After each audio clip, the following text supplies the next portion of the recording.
आज हमारे भाई आदरणीय लिलोटिया जी आए हैं और आप सबसे चर्चा करेंगे। कांग्रेस पार्टी की कैंपेन है और इसके अंदर मैंने बोला कि ये राजनीति से अलग हटके भी हमारी एक मौलिक जिम्मेदारी बनती है कि देश की रक्षा के लिए, देश में नौजवानों की, हर वर्ग की, हर नागरिक की सुरक्षा के लिए, उनकी रक्षा के लिए संविधान को बचाना जरूरी है। तो किसी को भी, जो भी संविधान को मानने वाला होगा, चाहे कोई भी राजनीतिक दल है, वो संविधान रक्षक बन सकता है। हमारे कांग्रेस के लोग जो संवैधानिक काम नहीं हो रहे हैं, केंद्र में संविधान के अनुरूप काम चल नहीं रहा है, उसके संबंध में भी चर्चा की और संविधान की रक्षा के लिए संकल्प लेने का निर्देश भी हमारे राष्ट्रीय अध्यक्ष लिलोटिया जी ने दिया है। तो आने वाले चुनाव में भी हम सब मिलकर कांग्रेस की सरकार बनाएं, इसलिए हमारे कार्यकर्ताओं को, हमारे नेताओं को जागरूक करने आए हैं। और जिस तरह से काम केंद्र में नरेंद्र मोदी जी अनुसूचित जाति जनजाति के खिलाफ कर रहे हैं, आप देख रहे होंगे मणिपुर जल रहा है, हमारे आदिवासियों का वहां कत्लेआम किया जा रहा है, आदिवासी महिलाओं को निर्वस्त्र करके घुमाया जा रहा है। हमारे विधायक जी और मंच में उपस्थित हमारे सभी प्रवक्तागण और साथीगण, आदरणीय पत्रकार साथियों, हमारे राष्ट्रीय अध्यक्ष आदरणीय भाई लिलोटिया जी आए हैं और आज हमारे अनुसूचित जाति विभाग के प्रदेश के अध्यक्षों की और कार्यकारिणी की मीटिंग रखी गई है।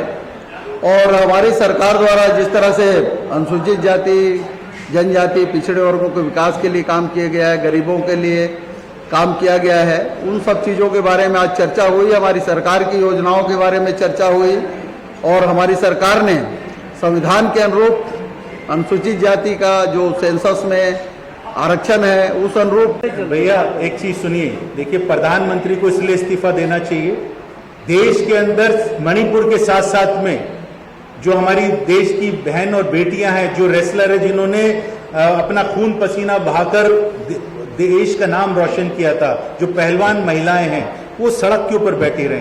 किसान 1 साल तक सड़क के ऊपर बैठा रहा, प्रधानमंत्री की जुबान नहीं खुली, एक शब्द नहीं आया।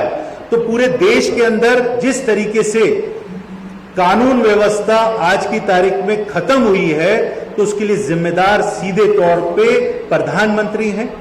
और मैं ये मानता हूं कि जो मेरी मांग है कि प्रधानमंत्री को, नरेंद्र मोदी को अपने पद से इस्तीफा देना चाहिए, क्योंकि पूरे देश में, हर प्रदेश में आप जाके देखिए, उत्तर प्रदेश के अंदर किस तरीके से कानून व्यवस्था का नंगा नाच होता है।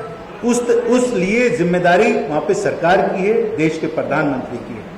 ओबीसी है, माइनॉरिटी है, किसान है, महिलाएं हैं, नौजवान हैं, उनके अधिकारों को हम सुनिश्चित कर पाएंगे और जो संविधान में उनके लिए कानून बने हैं उसको मजबूती से उनके फायदे के लिए उसको लागू करवा पाएंगे।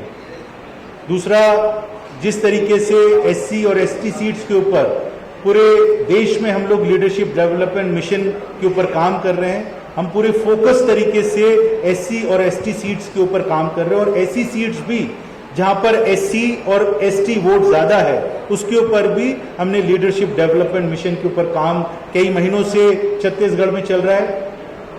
शिव डहरिया जी हमारे मंत्री हैं, शुक्ला जी यहाँ पर हमारे मुख्य प्रवक्ता हैं। ये छत्तीसगढ़ के बारे में जो विकास के काम हुए, जिस तरीके का लोगों का रुझान सरकार के ऊपर है, मैं समझता हूं कि कांग्रेस पार्टी की सरकार को बनने से कोई रोक नहीं पाएगा। धन्यवाद। देखिए, पहले तो मैं आपको बताऊं, इस विवाद को समझने की जरूरत है कि कानून व्यवस्था की बात है ये, और कानून व्यवस्था सरकार के हाथ में होती है। वहां पर डबल इंजन की सरकार है मणिपुर में, भारतीय जनता पार्टी, वहां पर उनके समर्थित जो भी राजनीतिक दल हैं वो लोग सरकार में है, और केंद्र में भी भारतीय जनता पार्टी है। तो ये पूरी तरीके से शासन प्रशासन फेल हुआ है, पूरी तरीके से कानून व्यवस्था वहां पे खत्म हुई है, और भारतीय जनता पार्टी और वहां का मुख्यमंत्री मूल रूप से उसके लिए जिम्मेदार है। देश का प्रधानमंत्री उसके लिए जिम्मेदार है। देश के प्रधानमंत्री को उसके लिए इस्तीफा देना चाहिए, वहां के मुख्यमंत्री को, मणिपुर के मुख्यमंत्री को उसका इस्तीफा देना चाहिए। और ये जो आप विवाद बता रहे हैं, देखिए विवाद कहीं पर भी किसी बात को लेकर हो सकता है, लेकिन वहां की जो कानून व्यवस्था है वो सरकार के हाथ में होती है। तो सरकार को सूझबूझ लेकर वो विवाद बढ़े ना, उस चीज को ध्यान में रखकर इस तरीके का कदम उठाना चाहिए था ताकि आपस में तालमेल रहे। और लेकिन भारतीय जनता पार्टी तो जब तक वो खून खराबा ना करे, भारतीय जनता पार्टी जब तक हुड़दंग ना करे, जब तक उनको चैन नहीं पड़ता, और ये पूरी तरीके से प्रशासन की विफलता है।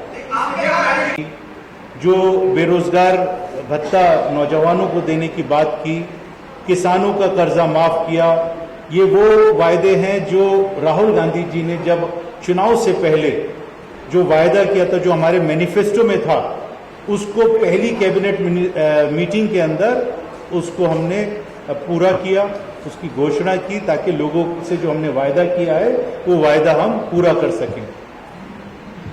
आज जो हमारी बैठक थी उसके अंदर हम लोगों ने आज अपने लोगों को हर विधानसभा में संविधान रक्षक बनाने की कैंपेन जो काफी समय से चल रही है पूरे देश में, छत्तीसगढ़ के अंदर भी सुचारू रूप से उसको हम क्रियान्वित करें, उसके लिए भी हमने एक रूपरेखा तैयार की है।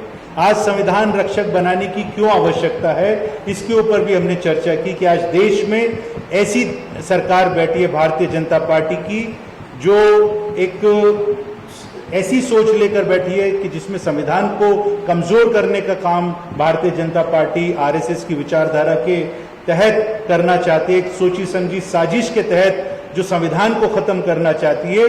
कांग्रेस पार्टी की लड़ाई विचारधारा की लड़ाई है भारतीय जनता पार्टी और आरएसएस से, और हम चाहते हैं कि देश में अगर संविधान बचेगा